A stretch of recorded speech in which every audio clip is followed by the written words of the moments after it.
இப்போ ட்ரெண்டிங்ல இருக்க கோஜிக் ஆசிட். இந்த கோஜிக் ஆசிட் சீரம் வந்து மோஸ்ட் ஆஃப் ஆல் இப்போ மார்க்கெட்ல ட்ரெண்டிங்ல இருக்கு. இந்த கோஜிக் ஆசிட் சீரம் பயன்படுத்தினால ஸ்கின் லைட்னிங் ஆகும் அப்படின்னு சொல்லிட்டு மோஸ்ட் ஆஃப் ஆல் நிறைய மார்க்கெட்ல இந்த கோஜிக் ஆசிட் சீரம் கிடைக்குது. கோஜிக் ஆசிட்னால என்ன அதிகம் வந்து சைட் எஃபெக்ட் இருக்குன்னு பார்ப்போமா? இந்த கோஜிக் ஆசிட் அப்படிங்கிறது இயற்கையாவே எந்த ஃப்ரூட்ஸ் அண்ட் வெஜிடபிள்ஸ்லயும் கிடையாது.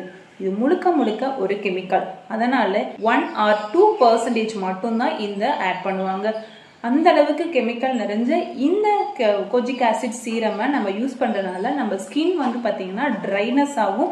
அது மட்டும் இல்லாம தோல் வந்து பாத்தீங்கன்னா செதிலா வர ஆரம்பிச்சிடும்.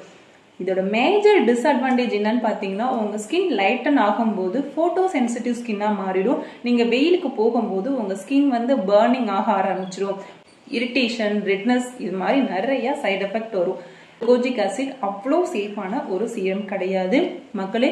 இதுக்கு ஈக்குவலான ஃப்ரூட்ஸ் அண்ட் வெஜிடபிள்ஸ் எதுலையுமே கிடையாது. ஆனா ஃபுட்ல இருக்கு. என்ன ஃபுட்டுன்னு பாத்தீங்கன்னா பெர்மெண்டேஷன் பண்ண ஃபுட்டு. என்ன அப்படின்னு கேட்டீங்கன்னா நம்ம பழைய சாதம். இந்த பழைய சாதத்துல மட்டும்தான் இந்த கோஜிக் ஆசிட் வந்து உற்பத்தி ஆகும். பழைய சாதம் சாப்பிட்டாலே நம்ம ஸ்கின்னுக்கும் சரி ஹெல்த்துக்கும் சரி நிறைய பெனிஃபிட்ஸ் இருக்கு. இந்த கெமிக்கல் நிறைஞ்ச இந்த கோஜிக் ஆசிட் சீரத்தை யூஸ் பண்றதை அவாய்ட் பண்ணுங்க. தேங்க்யூ.